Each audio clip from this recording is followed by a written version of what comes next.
morning, everyone. Paul Ruppel here with Fox 29 News Now. We're with you weekdays at 10 a.m., bringing you breaking news and live events from around the Philadelphia area and the nation. Let's get you out to a breaking story first. This is from Montgomery County, and let's bring it up right now.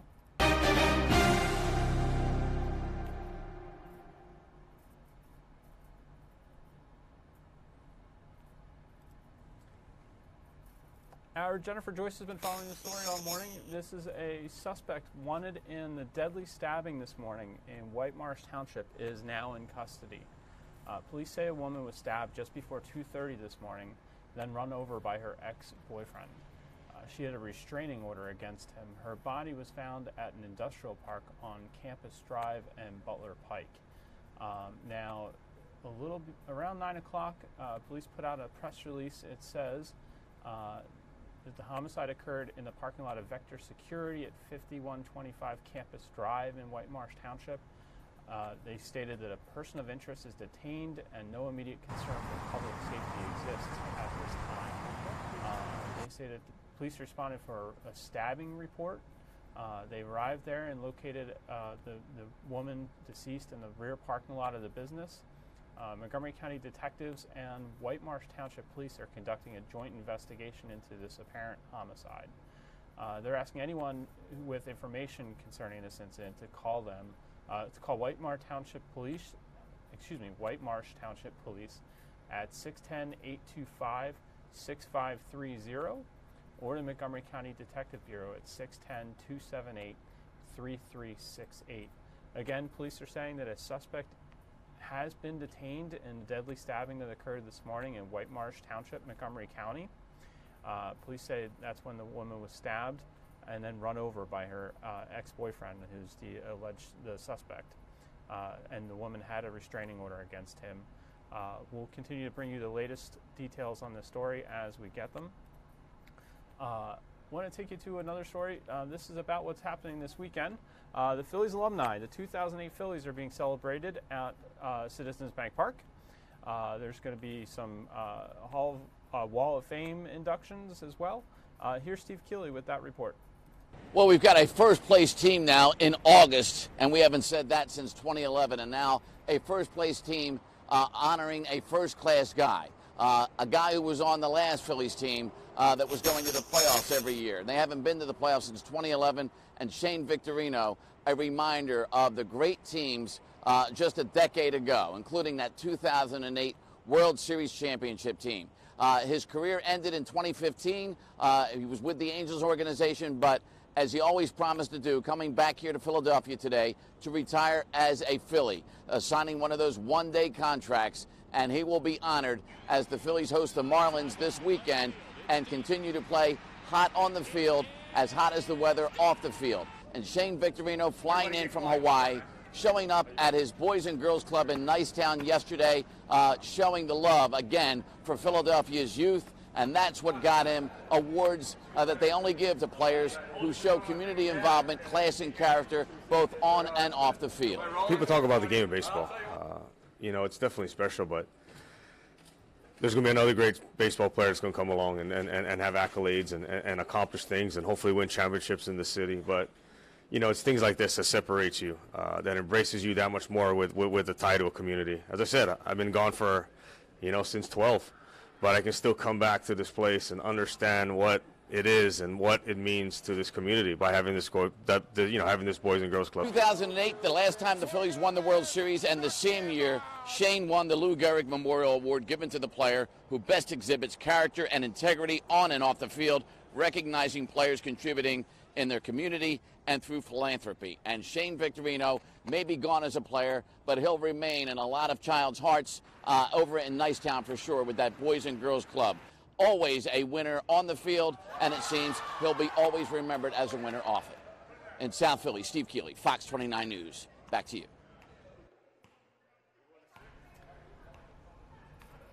That was Steve Keeley reporting on the events upcoming this weekend for Alumni Weekend in Philadelphia at Citizens Bank Park. 2008 Phillies being celebrated. I want to take you now to a live shot that's coming into us from our sister station. I believe this is KSAZ in Phoenix. They're showing storm damage in the West Valley of Phoenix. This was a dust storm that blew in. The pictures were really ominous as it approached the area. It quickly covered the city of Phoenix like a blanket. This was early yesterday evening this occurred. The storms, also known as haboobs, happen during monsoon season, which started in June and ends next month. No injuries have been reported, but a lot of drivers say they had to pull over because they couldn't see. Again, this is storm damage from our sister station KSAZ from a dust storm that came in last night, and this damage is in the West Valley of Phoenix.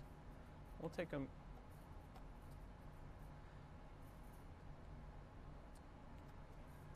Also want to get you to, there's another news conference that's just beginning. This one's in Florida near Tampa after a 4-year-old girl was killed after being thrown off a bridge by a woman suspected to be her own mother.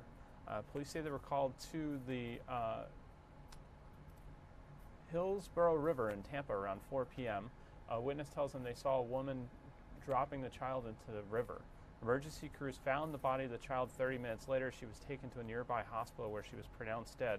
There's a news conference beginning about that incident right now. Let's take you there live.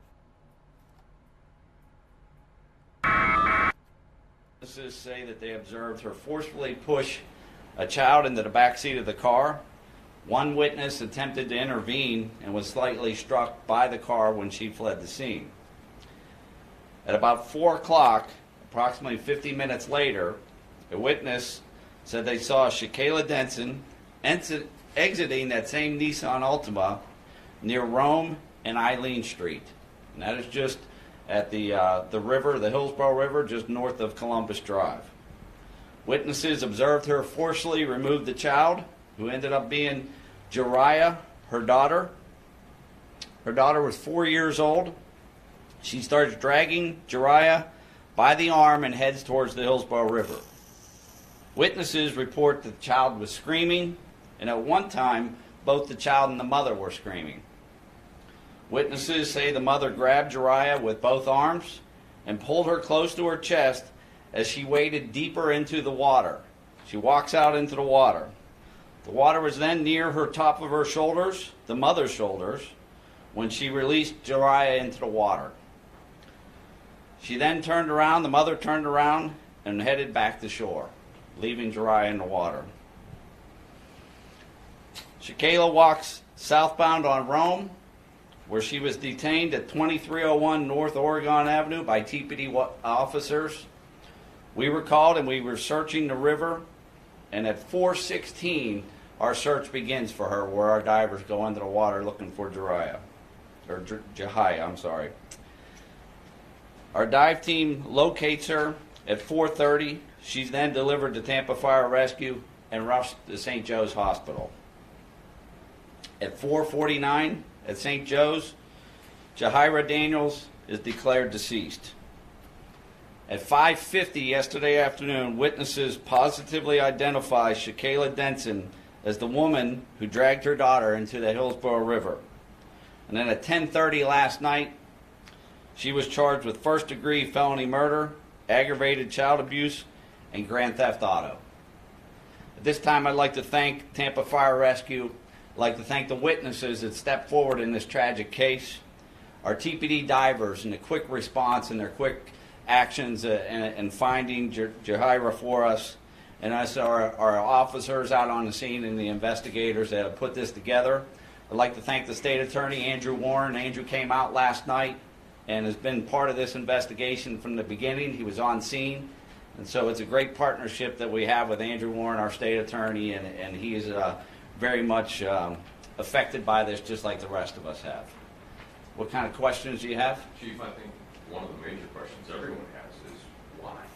Yeah, you know, we're still digging into that. Unfortunately, when you deal with these tragic situations, we tend to have more questions than we do the answers.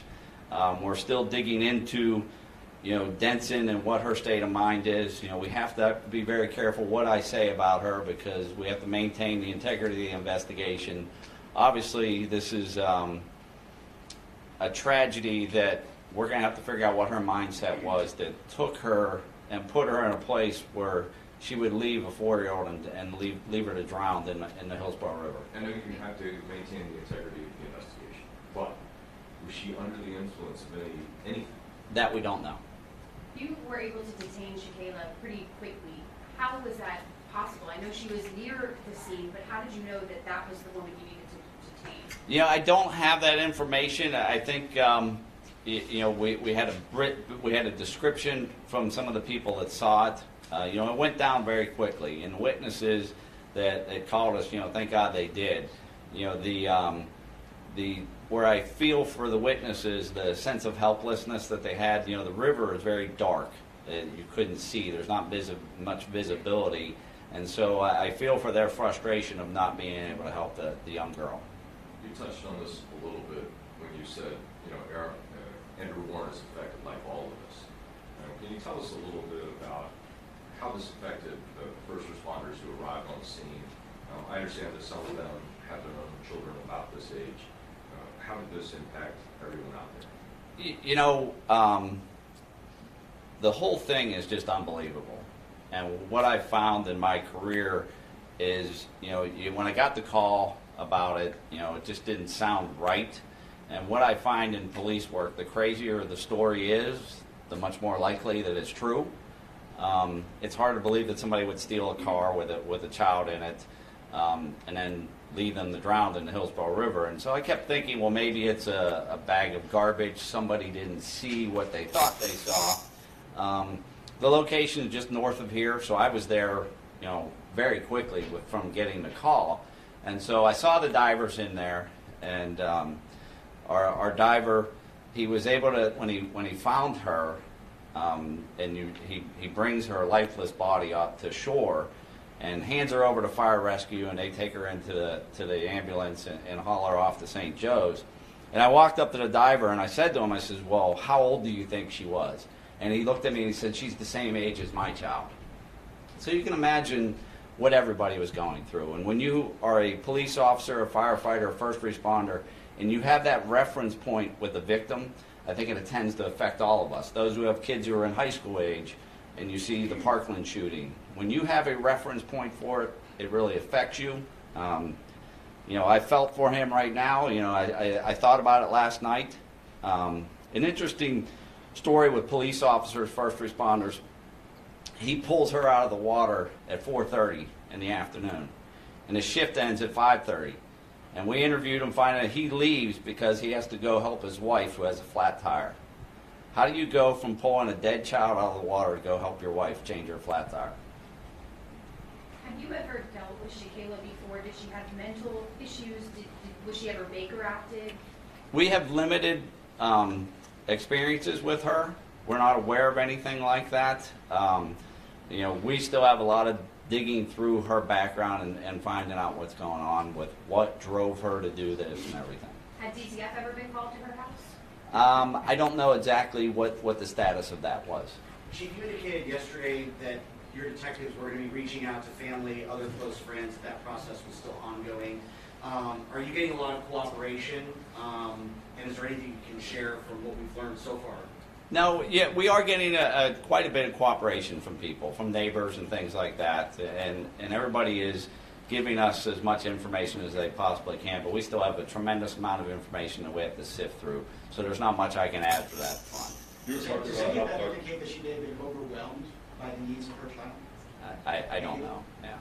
Chief, do you know anything about a GoFundMe page that she had for the child? No, I haven't heard that. Has family confirmed with the drug and autism? We're still sifting through a lot of that. Like I said, I don't know how else to describe it, but then, tragic and chaotic and just unbelievable at the same time. So, I apologize for not having more information, but there's a lot to dig through.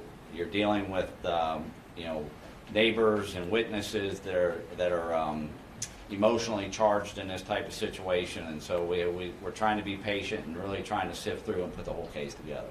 Chief, you talked about the Hillsborough River being dark with no visibility. Can you clarify, did witnesses actually go in the water? We don't know if they went in. It happened so quickly And we had some of our first responders go in the water, but really it was the divers who went in with the equipment on and stuff. The water is not very deep, but it's very dark. There's limited visibility. And so that was the real issue. And so I do feel for the witnesses because they felt they were paralyzed by the whole thing. I know you went into the water immediately. You started searching for her with the dive teams. Was there any sort of Lolo issue before that? Because you weren't, like you said, you weren't sure that someone just didn't see her. Yeah, we received the call about 10 to 4 from the witnesses out at the river, and at 4:30 that's when we located her. And so it's a 40-minute time frame. Our diver was in the water for just a few minutes before they found her. We were able to track where we thought she went down, and then they were able to find her closely from that. All right, thank you.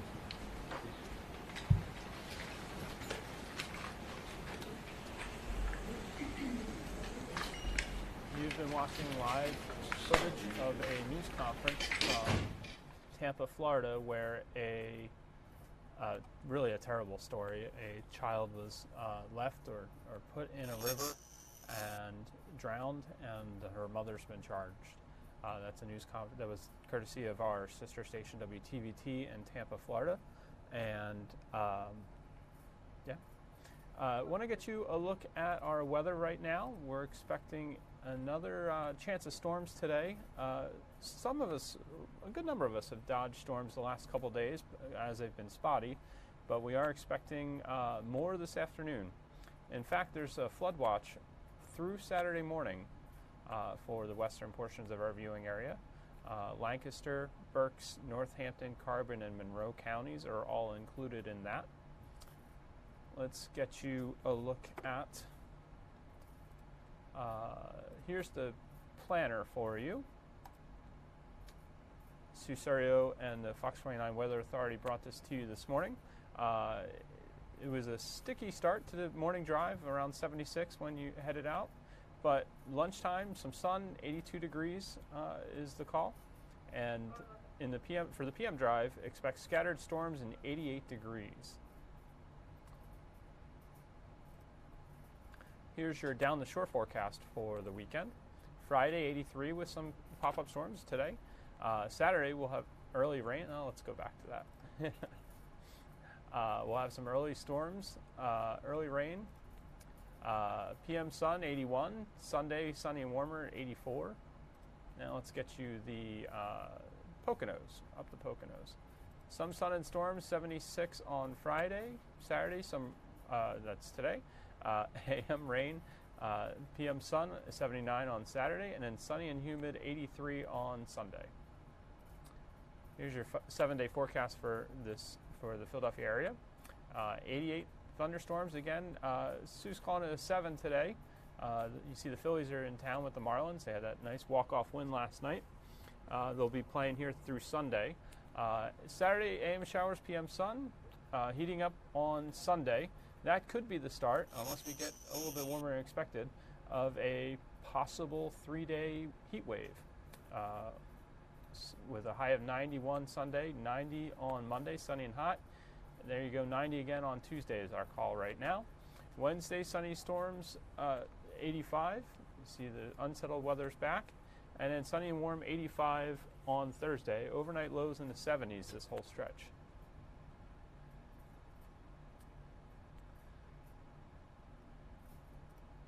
We'll take a look at current conditions right outside our studios here in Old City, Philadelphia. 79 with a dew point of 72, so still sticky out there. Southwest winds out of the southwest at 8 miles per hour.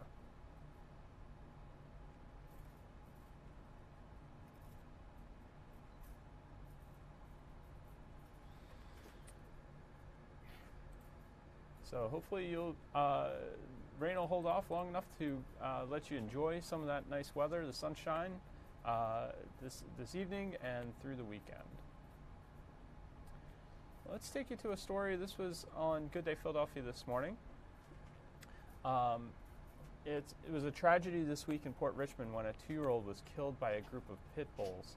This morning on Good Day, we heard from a veterinarian and an expert dog handler about the pit bull breed and if this could have been avoided. A 2-year-old was mauled to death by dogs inside of his Port Richmond home. The police investigation into what happened is ongoing. This was the scene when it did happen about 5:15 evening before last. We do know several pit bulls, 5 as a matter of fact, got out of their cage and attacked the 2-year-old boy. Officers had to shoot the dogs, or some of them, to get into the house to try to save the child. He was raced to the hospital, but he died. So sadly, this is not the first time this has happened, of course, according to an analysis of dog bite fatalities over a 13-year period. Look at that. Canines killed at least 433 Americans, and look, pit bulls contributed to 66% of those deaths. So let's focus our attention on pit bulls and their behavior. We need to learn more about the breed, I guess. Joining me are Dr. Michael Cohen, the owner of Center City Veterinary Hospital, and Sergeant Paul Bryant, a canine handler and instructor who works for the Chester County Sheriff's Office. Good morning to you. Sergeant, you were with the Philadelphia Police Department as well, weren't you, for years? Yes, I did. I was there for 33 years, assigned to canine over 31 of those years. And received all sorts of awards. You're one of the best in the business for sure. So let's have a frank conversation. I have nothing against pit bulls. A bunch of my friends have pit bulls, and they're docile. They're the ones I know are fairly sweet animals. But why 66% of the time, Sergeant, what is it about pit bulls? Well, Mike, I agree what you say totally about the pit bull, that they can be docile and sweet animals. We're looking at a dog that there's an overabundance in the inner city. And these dogs aren't the dogs that come from good breeders or anything. These are dogs that have been bred in basements, in backyards, in corners, and all that kind of stuff. And there's nothing with it. They've been treated like bad from day one. Some of them are just puppy mill dogs, and that's the problem. It's not a dog that you've gotten from a reputable breeder, a dog that's been trained or anything else. So that's a big part of the problem, Mike. Okay, doctor, as a vet, is there something about this breed? I would say that they definitely have a high prey drive. So what's that mean? When you have a dog that's that sees something that it perceives as prey, maybe making squeaking noises, and whether it's laughter or crying or something like that, they can focus right in on that, and they'll perceive that whatever it is as prey, and they have a lot of focus. So okay. Apparently there are 5 dogs, maybe in one cage, and they try to get one of the dogs out, and all the dogs come out. Doctor, why would they attack a 2-year-old? Is it because the kid maybe smells like milk, or is a poopy diaper or something? What would cause that? Yeah, I mean, we don't know what the situation was in this particular incident, but it could have been even, the child dropped a piece of food. 2 dogs go after that food, they start attacking each other, the child laughs or screams or something like that, and they perceive that as prey? As something, yeah, that's prey. Sergeant, would you agree with that? I would agree with that. Yeah. These dogs, they're not trained dogs. They're living like that in those conditions. 5 pit bulls in itself alone is the problem. Mike, you have to look. These dogs have absolutely no training. These dogs are dogs that have been bred to fight and do things of that nature, so they shouldn't be. And you got to blame the owners. There's no way in the world that dog should have been there. 5 dogs should have been with an infant. I've been in canine over 33 years of my life. I have 2 sons. And each dog had to earn the privilege to go out and be around my family members, Mike. You just don't do that. Well, that's training. That's the human side of it. Yeah, it is the human side of it. But, Doctor, let me go back to you real quickly here. Is there such a thing as a safe breed of dog for a child? No, I would say that there's not. But you don't hear about Cocker Spaniels mauling anybody. No, I think that when a pit bull attacks a child, the damage is going to be much worse than, say, a Pomeranian or a Chihuahua. But these dogs still will bite children, and it's the size and the strength of their bite. But any child should not be alone with any dog. Interesting too that it shouldn't happen. Half of dog attacks, normally half of them are kids 9 and under. I guess, Sergeant, that would just be because adults would have the ability to physically fight them off. Yes, sometimes they do, but like I said, Mike, It's all the adult. Why should a dog be left alone with a small child until that dog has proven himself to be a member of that family? Yeah. I never leave my dogs alone with my children when they were young. There were adults in the house. Could it happen that quickly? It could have happened that quickly, Mike, but still in the same thing. There are precautions you use. A lot of it goes to human error. These dogs have no training. I keep saying training. They have no training. They have no basis for anything but just to attack and do things of this nature. You have to look at the human side of it. You know, you mentioned dogs. If you look at the dogs through history, for one period of time, the German Shepherd was the worst dog out there. The Doberman Pinscher was. The Rottweiler. Yeah. It goes in cycles, Mike, but it's the human interaction of it that does it. You look at Dalmatians. If you look at the top 10 list, Dalmatians were on a list for a number of years. After the movie 101 Dalmatians, everybody bred them. Well, I remember that. Yeah. I don't want to. I'm hesitant to even do this segment because I don't want to make people think I'm bashing this one particular breed. But doctor, would you recommend that a family get a pit bull? I mean, I think one-on-one they can be tremendous dogs, but really when you're talking about again, I think training is very important. Yeah. And with any dog. With any dog. Doctor, thank you. Sergeant, thank you as well. You're welcome. Thank you. Boy, heart goes out to that family though, no matter what the situation was. Postpartum depression. Hello again, Paul Ruppel here with Fox 29 News Now. We are waiting for a possible news conference to begin. This is in the search for missing Iowa student Molly Tibbetts. This is in Montezuma, Iowa. When this becomes available, we'll try to bring it to you live. In the meantime, let's get you to a story. This is Fox News' Doug Luzader talking this morning. He is talking about President Trump, who expanded his attacks on the news media last night following a fiery exchange in the White House press briefing room. The criticism may have put the president at odds with his own daughter, Ivanka. But as Doug Luzader reports from Washington this morning, the president's political base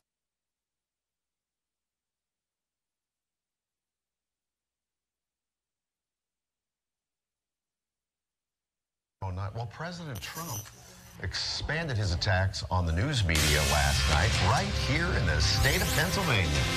And this all follows after we had a pretty fire exchange in the White House briefing room. So what we had was earlier in the day, his daughter talked about the press. Hold on, let me get the New York Times. No, not the New York Post. There it is.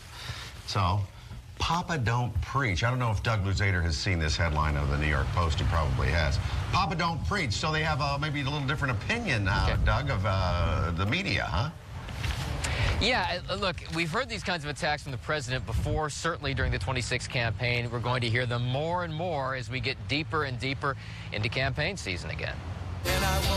President Trump in Pennsylvania last night campaigning for a Republican Senate candidate, but against the news media in what has been a recurring theme. And the fake news refuse to call it, right? But they can make anything bad because they are the fake, disgusting news. Earlier at the White House daily briefing, Press Secretary Sarah Sanders was repeatedly pressed by CNN reporter Jim Acosta. You did not say that the press is not the enemy of the people. The media has attacked me personally on a number of occasions, including your own network, said I should be harassed as a life sentence, that I should be choked. ICE officials are not welcomed in their place of worship, and personal information is shared on the internet. When I was hosted by the Correspondents Association, of which almost all of you are members of, you brought a comedian up to attack my appearance and call me a traitor to my own gender. But the president's daughter, Ivanka, took a measured approach when she was asked. I have some sensitivity around why people have concerns and gripe, especially when they're sort of feel targeted. But no, I do not feel that the media is the enemy of the people. That prompted this response on Twitter from the president. They asked my daughter Ivanka whether or not the media is the enemy of the people. She correctly said no. It is the fake news, which is a large percentage of the media, that is the enemy of the people. And look, we talk about how those kinds of attacks resonate with the president's base. There's a poll out from Quinnipiac that shows that about 45% of Republican voters agree with the idea that the media is the enemy of the people. Mike and Karen. Thank you, Doug. Thanks.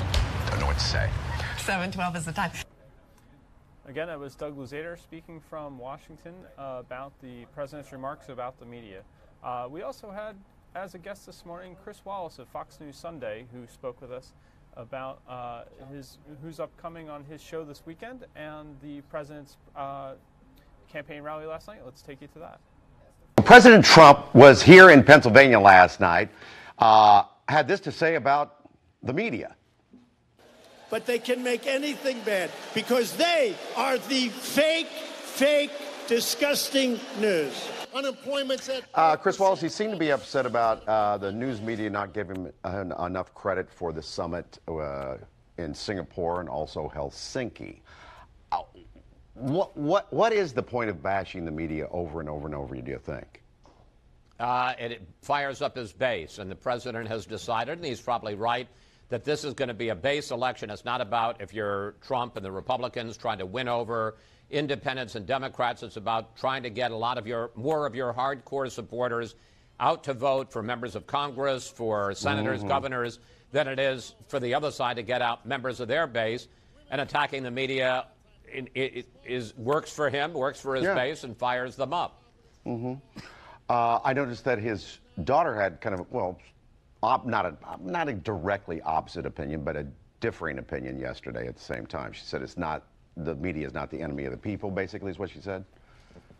Yeah, she said that there's some unfair stuff. There's stuff that she hasn't liked, but the media is not the enemy of the people. Now, the president then tried to recover from that and say there was no difference.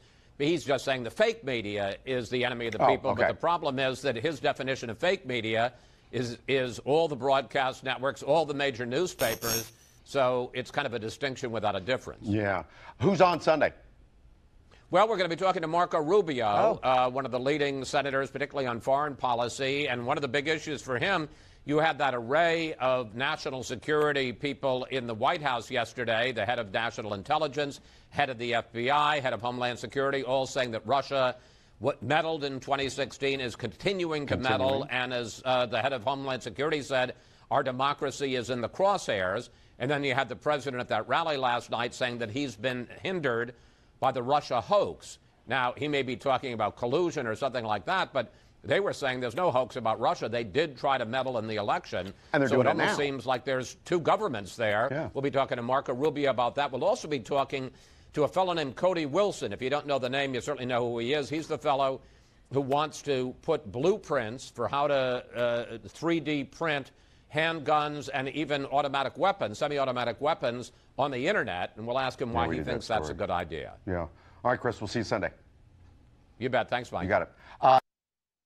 Hello again, Paul Ruppel here with Fox 29 News Now. I want to show you some footage from earlier this morning. This was our Sky Fox over the scene. Get you...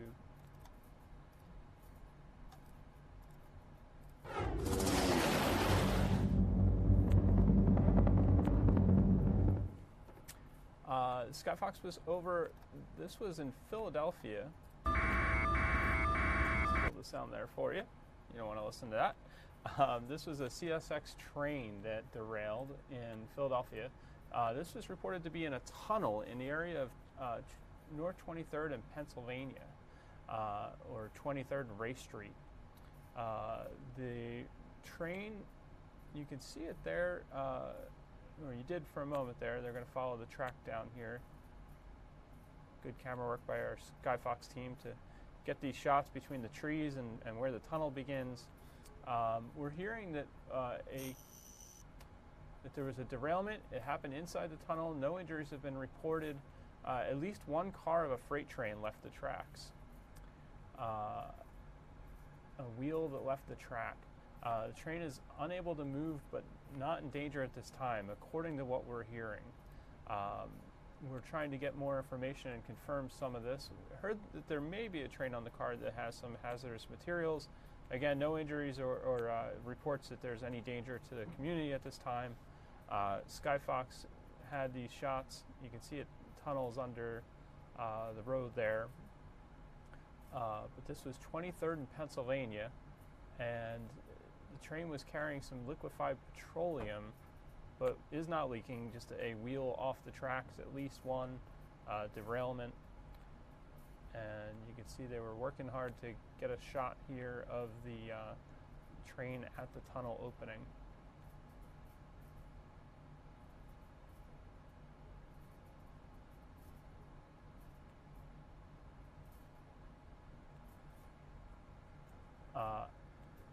Actually, I said CSX earlier. It may be a Norfolk Southern train, but again, we're trying to get some more information, get some confirmed details.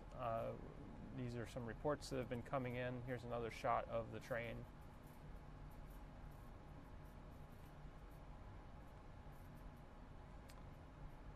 Didn't see many officials above ground looking at this, although you could see folks on the jogging and running path right next to the train continuing about their morning routine.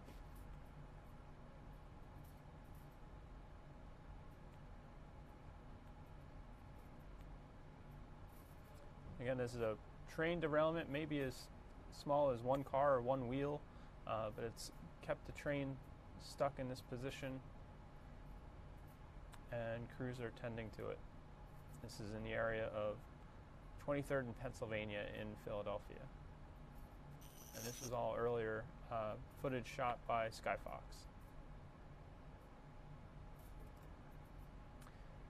Reminder, we're waiting for a news conference to begin in the search for missing Iowa college student Molly Tibbetts. This is a live shot of the podium there. This is Montezuma, Iowa. We're going to shoot to bring this to you when it comes up. And we'll have that for you as soon as it's available.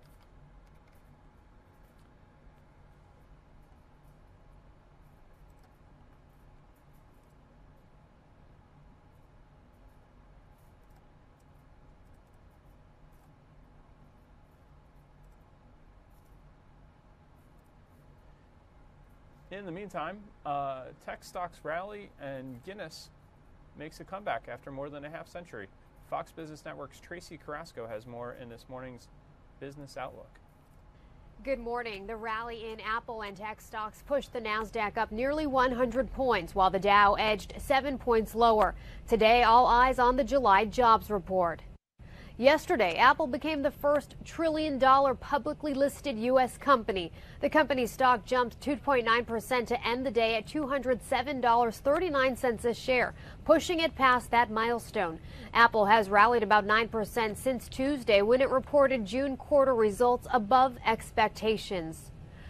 Retailer Brookstone filed for Chapter 11 bankruptcy and plans to close all of its remaining 100 mall locations, which have seen declining foot traffic as more people shop online.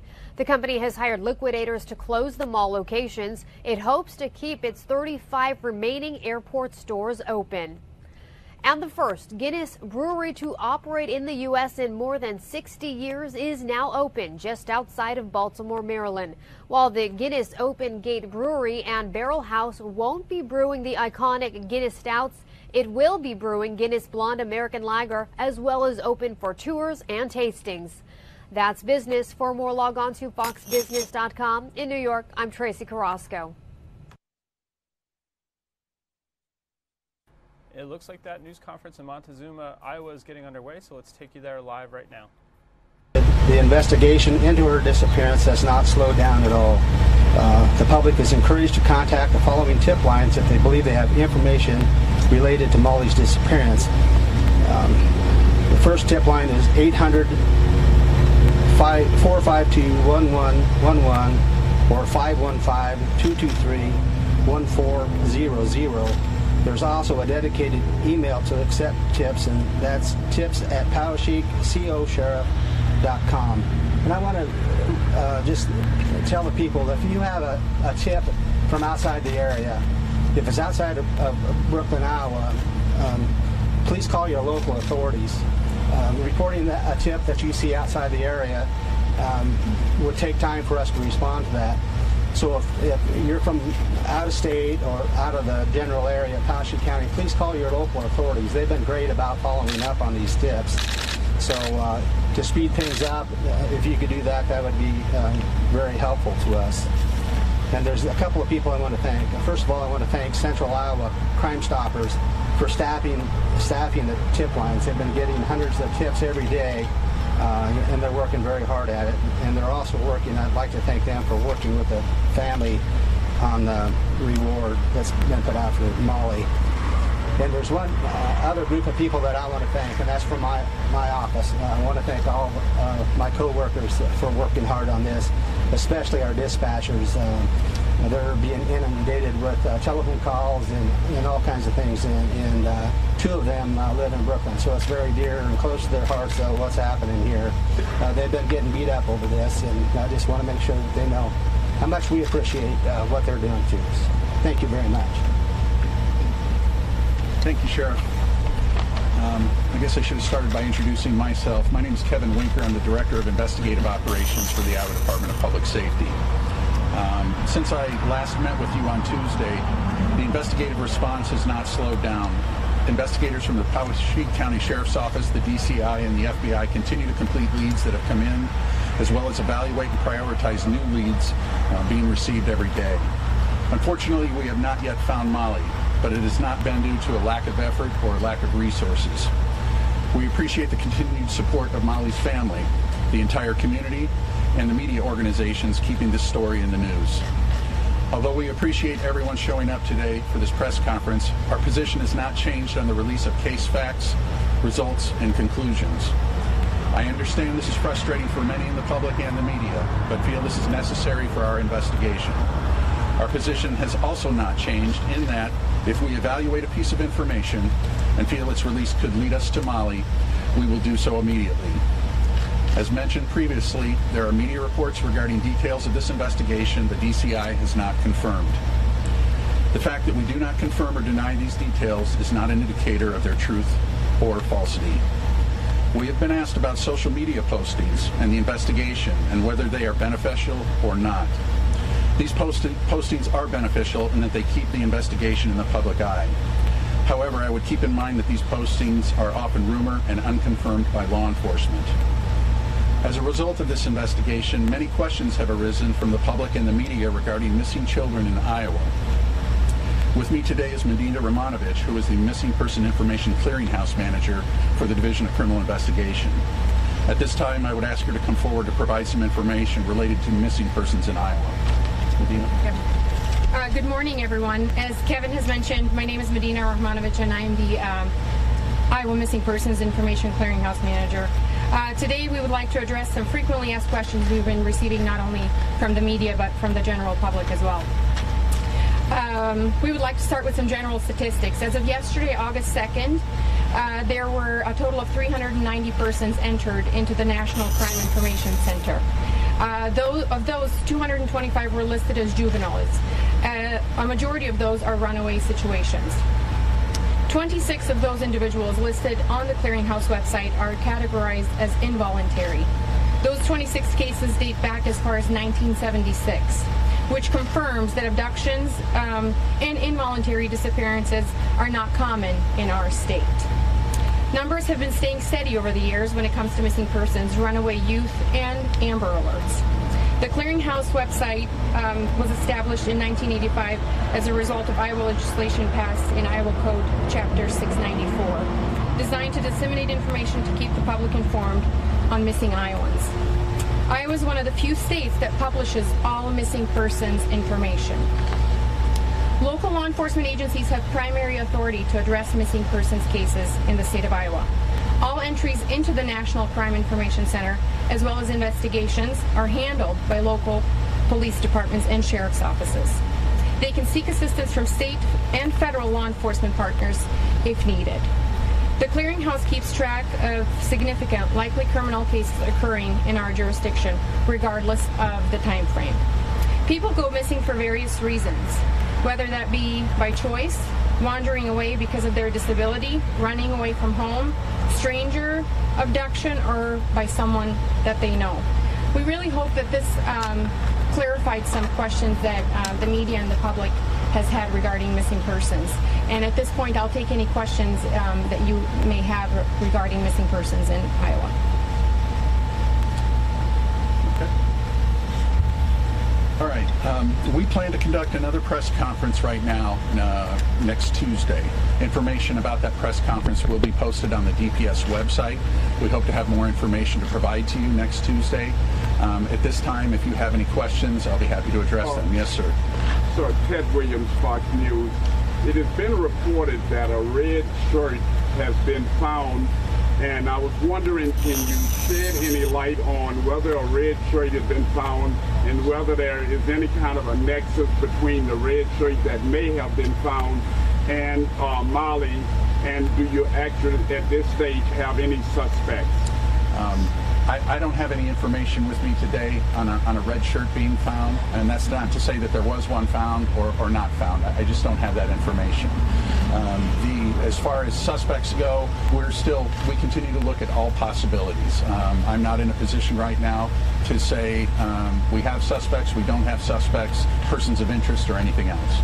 Initially, it was reported by your agency and others that she was wearing a black sports top, and now there's newer descriptions that you just referred that says she's in a pink sports top. And that may be confusing to people or even the public. Can you explain the discrepancy there? No, I don't, but I can look into that and get back to you. Because even on the poster it says black sports top. Yeah, I can't explain that, but I'll look into that and get back to you if you give me your information. Sir, is Wayne Cheney officially a suspect? As I had mentioned previously, we're not in a position to say who is a suspect, who isn't a suspect, or that there are suspects. Have you employed any divers to search area ponds? We have been searching ponds, fields, and even from the air. So we've been doing searches in many different manners. I don't have that information as far as if we're using divers. My assumption would be is if we're searching ponds, we're using divers. Has there been any thought to restarting some of the search efforts with the volunteers? There were some people out yesterday. The owner attributed that to law enforcement going back. I mean, would that do any good to ask for the volunteers again and search new areas farther away? Well, I leave that up to the investigative team to determine what the priorities are for the investigation on any given day. They have the latitude. They have all of the information at their availability to make those decisions, and we leave those decisions up to the investigative team. Sir, yes. Since you raised the reward amount, have more tips been coming in? Tips have been coming in regularly. The pace to which they're coming in, I can't speak to whether it's increased, decreased, stayed the same since the reward amount has been upped. Have you found any articles of clothing or any physical evidence that you can share with us? And again, that's going to be another area that I'm not going to delve into at this time because it would speak to the results of an investigative lead. Can I confirm what you just said, that you have no suspects and no persons of interest? Is that correct? No, regardless of what I just said or you interpreted, I'm not going to speak to the fact as to whether we have suspects, persons of interest, or anything else. And can I follow up? Are you saying that you have no solid leads at this point? No, because I think all leads are valuable. How you define solid would be up for interpretation, but at this point, we view all leads as valuable. As they come in, they're evaluated and prioritized, and we're looking into everything at this point. Yes, sir. Would you say you're closer to solving this now than you were 2 weeks ago on the 19th? You know, that would be a conclusion based on the investigation, and I'm not going to speak to that at this point. Are you treating yes, this as sir. a recovery or a rescue?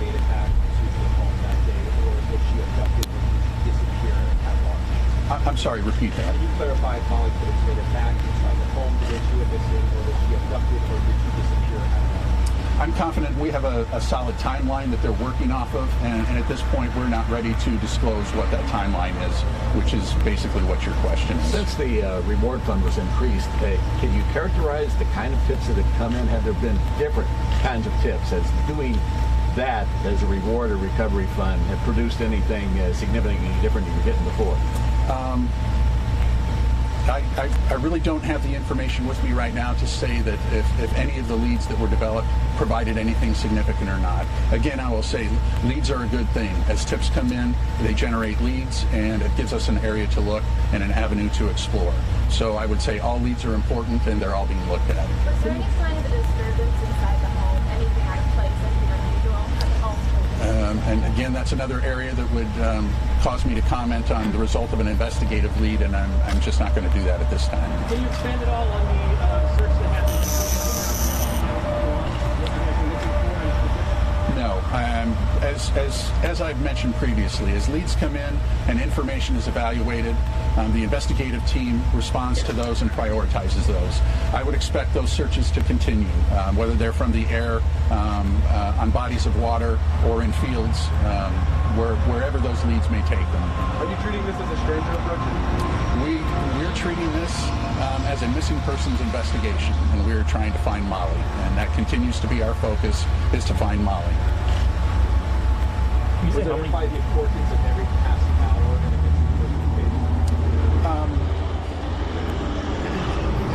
case? It's frustrating for everybody. It's frustrating for the investigative team, it's frustrating for us, and it's particularly frustrating for the family and friends of Molly. So obviously nobody wants to find Molly more than these folks right here, and we're included in that group. It's very frustrating, but it hasn't slowed our efforts. We have not slowed down at all the investigative process. And so we come to work every day with an attitude that we're going to find Molly today, and we hope to be able to do that and report that to you soon. Can you confirm that there was foul play? I'm not going to confirm anything at this point related to the results of a lead or try and draw conclusions about what the investigation shows at this time. Can you say how many tips have come in at this point? I don't have that number. It would be in the hundreds. Can you say how many state police officers are working the case? I would say, I believe we reported previously, and not just state police officers, but investigators in general from the Poweshiek County Sheriff's Office, the FBI, the Division of Criminal Investigation. There are on average 30 to 40 working this case a day. Can you briefly explain how releasing information might compromise your investigation? A lot of people are saying if you gave us more, we can help you. Tell us how that could potentially backfire. Well, but I mean, as part of our evaluation process, we consider that. And so there are parts of any investigation that we hold very closely for good reason. So we are constantly evaluating that process as well as to what information we should release and what information we shouldn't. At this point, we don't believe it's the appropriate time to do so. It's a delicate balance with this information, but we believe this is the right approach. We are going to stay this approach. We recognize that it's frustrating for everyone involved, but we believe it gives us the best opportunity to resolve this investigation.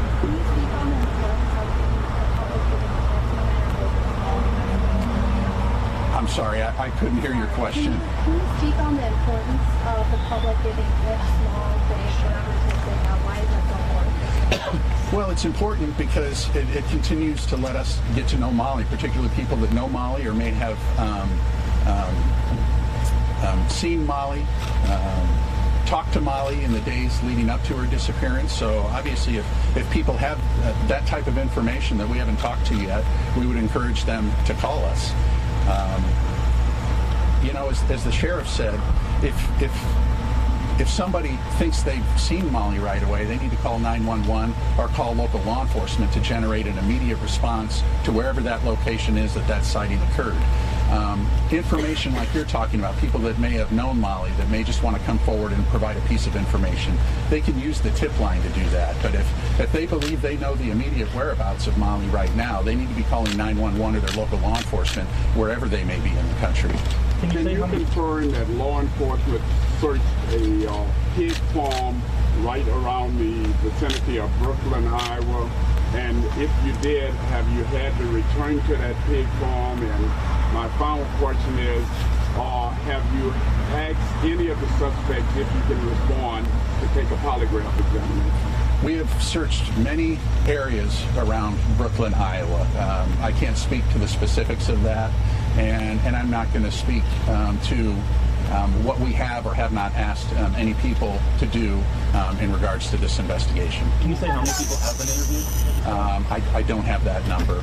Like I said, we've been following up on leads. Those leads are in the hundreds. Obviously, they're not all interviews, but we've conducted numerous interviews to this point. Could we hear from Molly's mom or dad to react to today's press conference? Does it make you any more optimistic knowing how many people are actually looking for Molly and the investigators on?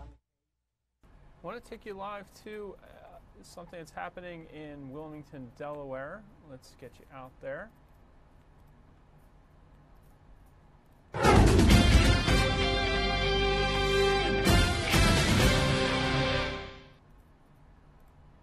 that was the wrong video there, but we are looking at, this is Sky Fox over the scene of a shooting in Wilmington, Delaware. We're being told that a 13-year-old is critical after a shooting there. That's critical condition. The shooting occurred around 9:45 a.m. at a home on the 1300 block of East 27th Street. When officers arrived on scene, they found a 13-year-old boy suffering from a gunshot wound. The victim was taken to AI DuPont Children's Hospital in critical condition.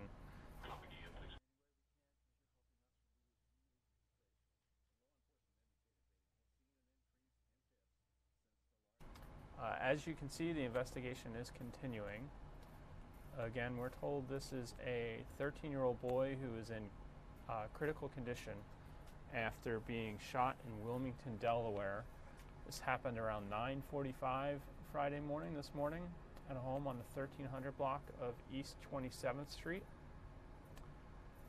When officers got there, they found the 13-year-old boy suffering from the gunshot wound. Was rushed to AI DuPont Children's Hospital in critical condition.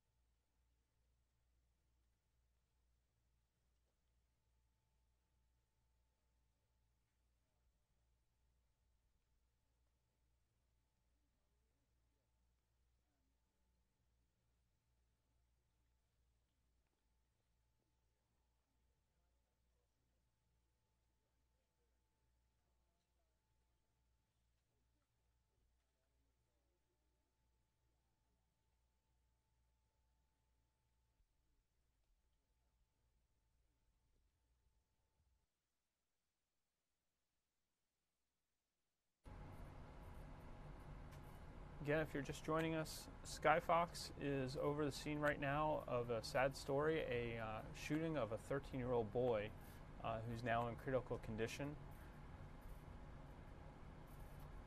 You can see police at the scene. They've roped off the scene with crime scene tape. When officers arrived at the scene here, a little 9:45 a.m. they're saying, this is according to Wilmington police. They found the 13-year-old suffering from the gunshot. They've rushed him to the hospital, and detectives are now working the scene.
Appears some of the units of that, what looks like an apartment building, are boarded up.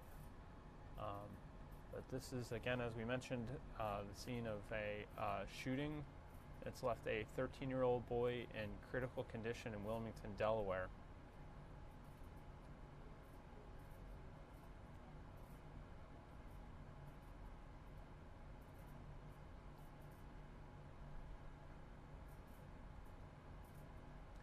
We'll be continuing to follow this story and bring you the latest on Fox 29 News tonight at 5 and 6.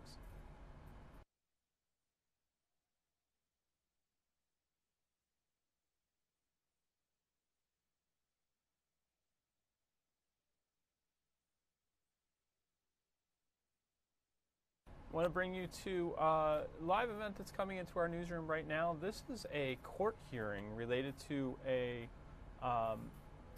the suspect in the Parkland school shooting is in court. They're discussing his school records and whether they will be permitted in the case.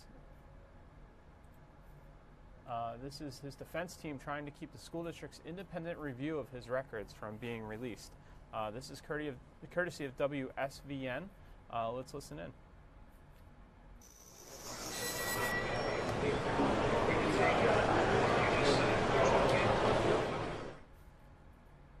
Has said is that the criminal court can decide by applying McCrary whether or not those kinds of records should be released. So our first position is that this is not the kind of record that this court has the ability to review and apply a McCrary test. And that's important because there will be numerous public records cases, I assume, and are numerous public records cases that will address various agencies, and anything having to do with Mr. Cruz will be decided by civil courts. What is before this court is the information or the discovery material that he is entitled to that becomes a public record. And that this is simply not that kind of record. The other thing that's important, we would say as an alternative, Your Honor, that the McCrary test has not been met. Even if this court could decide that the McCrary test, the Lewis test, has not been met, there are numerous, obviously, alternatives available. The court recognized it in its last order, particularly careful jury selection. And probably most importantly is that the evidence that we filed in this case makes clear that the substance of these records, and not the school board report, but certainly the substance of the mental health records, the school discipline records, all the things, we haven't seen them so we don't know, but have been otherwise made public and are in public discussion in various forums. And so any kind of closure preventing release of the school board's report that is my understanding that addresses safety concerns, makes recommendations, does the kind of analysis that furthers a public debate and that is absolutely appropriate for public release should not be withheld under McCrary or any other standard. The relief that Mr. Cruz has is to go to the 4th District and appeal Judge Henning's order.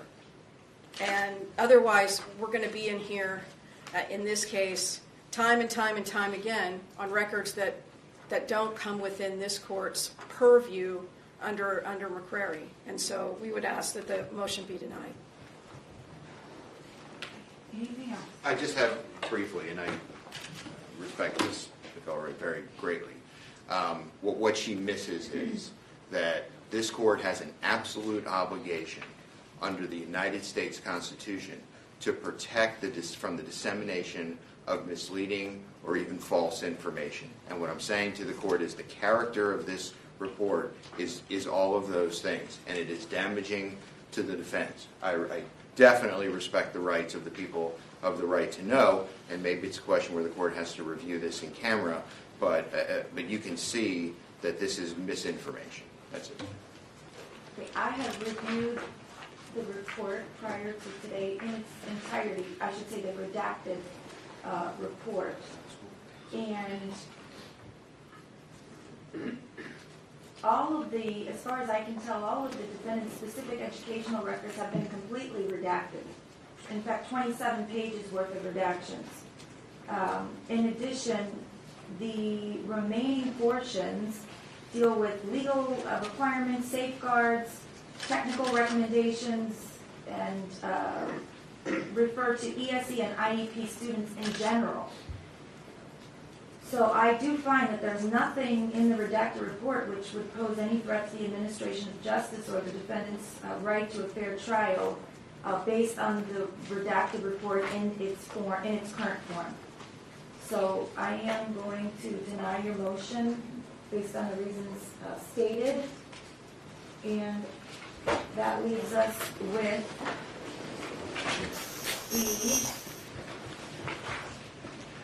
the rehearing on the court's order to dismiss defendant's motion for protective order. If I may, Your Honor, was Jason Jones from the FDLE or from the commission going to appear by phone? No. No? Okay. Judge, on the defendant's motion for rehearing, the court entered an order dismissing defendant's motion D10, the motion for protective order and motion to quash any outstanding and future subpoenas from defendant's private medical and mental health records. In the court's order, the court seemed to reason that since the subpoena was not issued by the state and the subpoena came from a non-party and to a non-party, that this court did not have jurisdiction in order to intervene or limit or regulate the disclosure of that information. As the court is aware, under 456.057, subsection 7, subsection A, Florida statute, that a patient has the right to get notice of subpoenas for their medical information and their medical records. And under the broad reading of the Rules of Discovery 3.220, the court may have reasoned that because these records were not a part of discovery, that the court did not have jurisdiction. So if the court were to have referenced subsection L and M, strike that subsection L1, which is the motion, the rule that governs the protective order, the court may have referenced that since it references in that subsection discovery that it did not have jurisdiction to hear the matter. But under subsection M1, that clearly gives the court the authority to regulate, deny and regulate matters that are sensitive. This court clearly has jurisdiction to address a subpoena when the subject matter of that subpoena are the defendant's medical records. So we are asking this court to rehear and give us an opportunity to make argument as to the substantive basis for the court to quash that subpoena or enter a protective order. And I know the court has only given us an opportunity to limitedly discuss and argue the jurisdiction, but the jurisdiction is clear. In the court's order, you suggest that we have to pursue this in a civil matter, in a civil court. But this court has competent and equal jurisdiction as a civil court because the matters are the defendant's medical records and because they affect the right to a fair trial if released, and the court does not regulate the disclosure of that information once it's in the hands of the commission. The court has jurisdiction to hear that.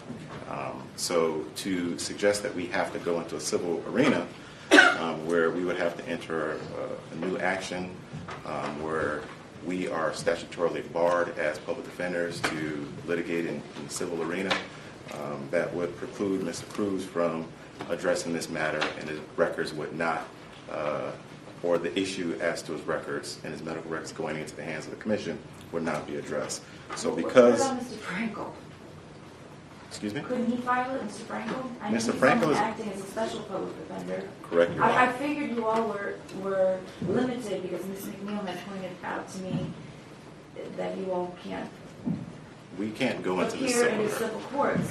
So I figured that maybe why you filed it in front of me, but why couldn't I? Judge, we were very technical in the matter that we filed in front of Judge Henning. What we filed in front of Judge Henning, and Judge Henning granted us an opportunity to be heard, was our motion that we filed in this court. And because we filed a notice of filing our protective order in this court on that matter, Judge Henning allowed us to be heard. But we were not the movement that started that matter, and the court would, in this instance, require us to be the movement to file a civil matter to address his medical records, which we do not have authority to do. So I think what you're saying is that I have jurisdiction because you all can't file in civil court? That is not the sum and total reason why, but that is a one element as to why this court has jurisdiction. This court has jurisdiction because it is a co-equal court. The subject matter of the records are Nicholas Cruz's mental health and medical records. That will then affect his right to a fair trial. That is before this court. The court has a jurisdiction under Section L1 to regulate sensitive matters, and those records are sensitive in their nature. As a result, this court has jurisdiction.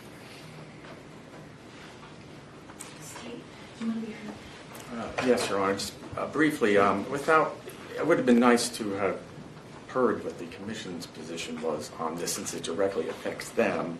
And without necessarily taking a position, I would point out to the court, however, that a reading of Florida Statute 943-687, the Margie Stoneman Douglas Public Safety Act, that it reads, in a case of refusal to obey a subpoena, the Commission may make application to any circuit court. And I'm sure this court is well aware, if you look at the Florida Supreme Court, something has to happen to invoke jurisdiction. A death case automatically invokes jurisdiction in the Florida Supreme Court. Disagreements between the appellate courts can also invoke that jurisdiction. It sounds as though from the reading of the statute itself, the jurisdiction is invoked when the Commission decides to invoke it by filing something in the circuit court. So, in addition, this may be something a little bit past jurisdiction at this point. That same statute does provide that all information and records obtained by the Commission are to be, and if they are otherwise exempt or confidential, that exemption will remain. So, when Mr. Frankel argued earlier concerning what the Public Defender's Office had done in Judge Henning's courtroom regarding the Henderson Clinic, they were fine with those records being turned over to the families as long as there was confidentiality. And the statute here does give you, or does give the Commission the power to keep those records confidential. And just without getting into a deep argument as to the substance The of the reason motion. I didn't want to get into the substance is because Correct. there are numerous parties that want to be Correct. present and heard, and we do not have the resources in this courtroom to have multiple people appearing by phone, because the only phone is right here, and everybody cannot hear, and the court reporter, so we would have to. But as to that issue, that is the reason why this court has jurisdiction to hear that, so the Commission could be heard, and we can make argument as to why the court should actually quash and or issue protective order. As to the jurisdiction, it is clear based on the rules of discovery, based on the Constitution, based on the defense right to have a fair trial. The subpoena, by issuing it for his medical records, invoked the jurisdiction of this court. I'm going to take the matter under advisement, and if I decide that, well, I'll have a ruling very soon, if not today, I'll have it by Monday. Thank you, Judge. Okay? Judge, may I add one other thing? In regards to that motion, there was a paragraph 15 in there that stated that the State Attorney's Office had given documents to the Commission as its position of our office that we did not, that there was the person who was saying that happened misspoke. He was going to send us an affidavit. We do not have that affidavit yet, but I would like the court to know that the State Attorney's Office has not turned over documentation to the Commission. Judge, that in response to that issue, on a separate issue, we issued a subpoena to the Commission, and it is our information and belief that that subpoena was then forwarded to the State Attorney's Office for consultation and review. And as a result of that, the State Attorney is working in concert with the Commission.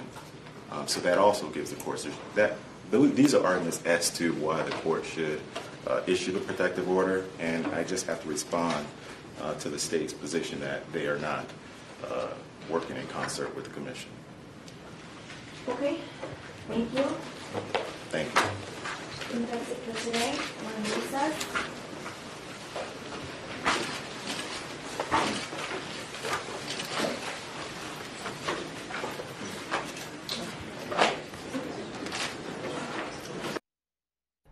right, we're going to bring you back live to Fox 29 News now. Paul Ruppel here.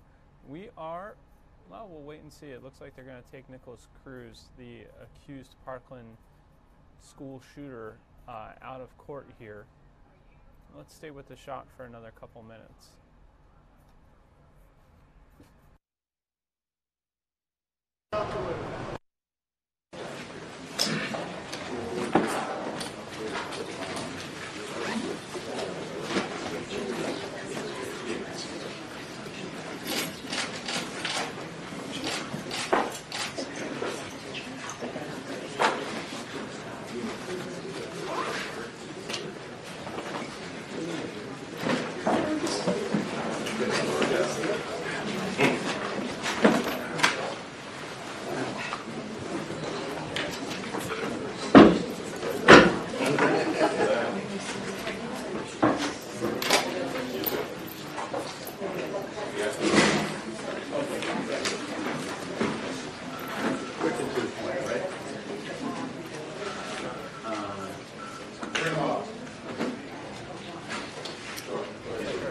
Went away.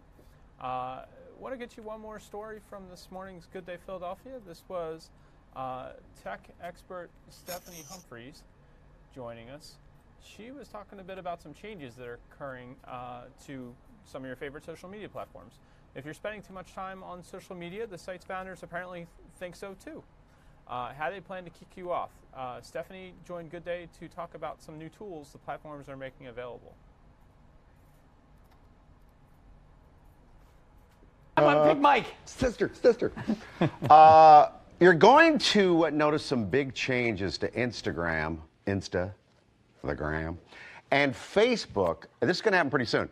The social media platforms, in case you didn't know what Facebook and Instagram is, are rolling out new tools to help people limit the time they spend on their devices. So Facebook and Instagram executives say they want to give people more control over the time they spend on social media. They say they want to help parents and teens find healthy online habits. Karen, Yes. Steph, Yes. why would they do this?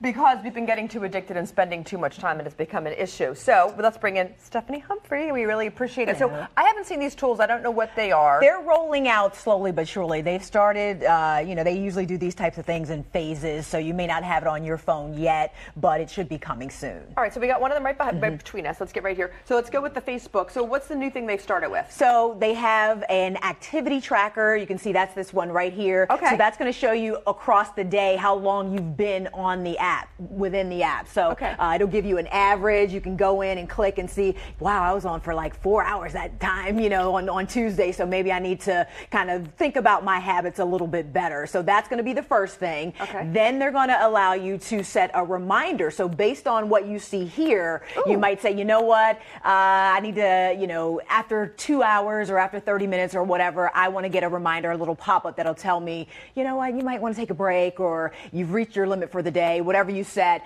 you'll set that and they'll let you do that. And then you can mute the notifications. I don't get the notifications anyway that pop up when somebody likes your photo or somebody comments on your... I think it's smart to put them on mute. Yeah, you put those on mute anyway, but you can give yourself a time limit. You can mute them for like 15 minutes here or up to 8 hours. So just, you just won't get them from Facebook, but if you have them in your email or your text, you will still get them anyway.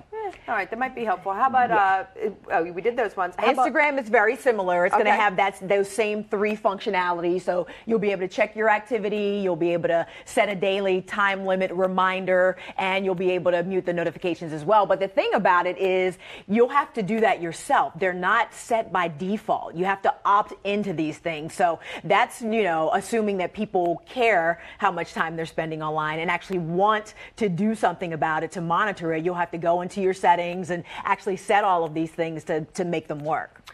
Real quickly, I will tell you a picture of maybe like Ed Sheeran, because he's or Millie Bobby Brown, because they've taken a break from social media. Do you think any of these things are really going to help us take a break from it? As an expert on this? I'm not optimistic about it, and I'm not optimistic about Facebook's motivation for doing it in the first place. I don't know that it's necessarily just for our well-being. I think they have a lot of PR stuff going on right now that they want to look a little bit better from. So it's up to the individual. At the end of the day, you have to go in and set the time limits. You have to put the phone down. You know, this may help you be a little bit more aware of how much time you're spending, but at the end of the day, you got to put the phone down yourself. Thank you. You're appreciate welcome. it. Thank you. All right, Mike. Oh, we're going to talk about. That was tech expert Stephanie Humphreys giving you the lowdown on some new tools that Facebook and Instagram are making available. Let's get you a look at weather before we sign off. This is Ultimate Doppler. You see there, it looks like there's a thunderstorm warning up in New York. Nothing yet for our area, but you do see some storms sprouting up over Maryland, moving into Delaware and the Philadelphia area. Let's see if we can get you a closer look at that. In the meantime, let's take a look at the flash flood watch that's in effect through Saturday morning. This is generally west of the Philadelphia area in Lancaster, Berks, Northampton, Carbon, and Monroe counties. Sue Serio from the Fox 29 Weather Authority was saying this morning, actually she just tweeted a little while ago, and she said, improvement, your weekend getaway looks pretty good. Rain chances lessen each day. Hit the road and have some fun. So that's her call with the forecast. Here is a look at some of those storms building over Maryland and now moving into parts of Chester County, Delaware County, first into the Wilmington area in Delaware. But coming our way. See the temperatures. It looks like these are a little bit ago. We're up to 82 in Philadelphia now. Warming into the 80s across much of the area. Get you a live look outside. This is outside our Old City Studios. You see the bus of tourists going by and a SEPTA bus going the other way, I believe that was. Right outside our studios in Old City, Philadelphia. Here are those current conditions.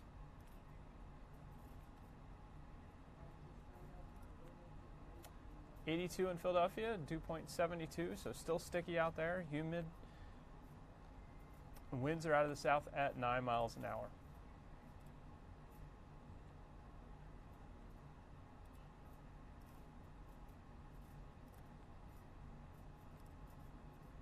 Warm with storms. That's our call for today again, but yesterday's high was 89. That's 2 ticks above average. And today we're going to get to 88. Warm and humid. Showers, thunderstorms, winds out of the south from 10 to 15 miles an hour. Let's get you, before we go, a look at all of the weather cameras from around our region. We'll show those to you right now.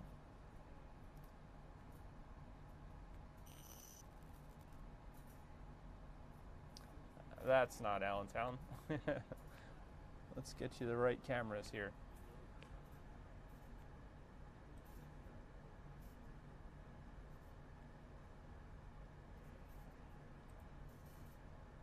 There we go. Now we're starting up.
tough to make out that shot, but that is our Ocean City camera. Let's. It looks like one of our cameras coming down the line here is going to be out of condition, so we'll skip past that once we get there. Let's take back some manual control after this. Live look at Reading, Pennsylvania. Understand some train enthusiasts like to watch this shot and see the trains coming by on the tracks here. Had some folks reach out to our website to tell us that before. All right, let's go back to Old City briefly for a second here.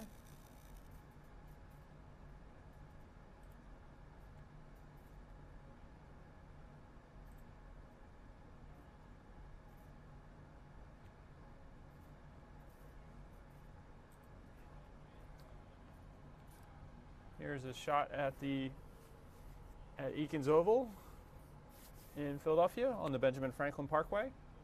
See some folks taking advantage of the water there to cool off. Certainly humid out there.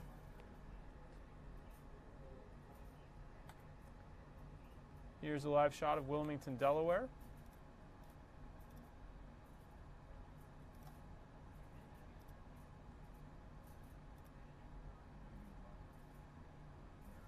Pretty cloudy and overcast there. Not much sun making it through.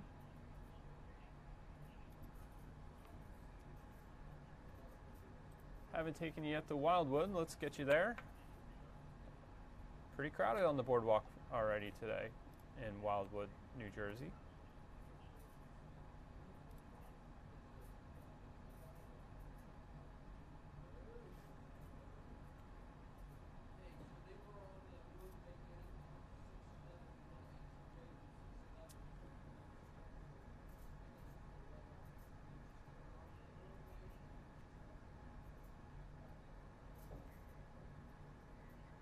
And I think that's all the live shots we have available for you right now. Quick look at the stock market. Dow Jones Industrial is up about 70 points right now. It looks like it's been fairly steady in that range this morning. This is after a jobs report that showed, I want to say it was 179,000 new jobs in the market.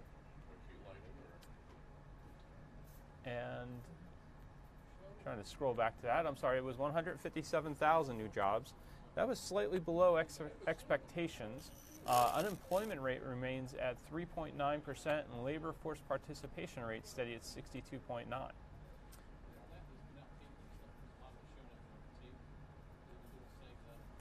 So stocks up a little bit, about 67 points right now. I want to thank you for joining us here on Fox 29 News Now. Have a great weekend and take care.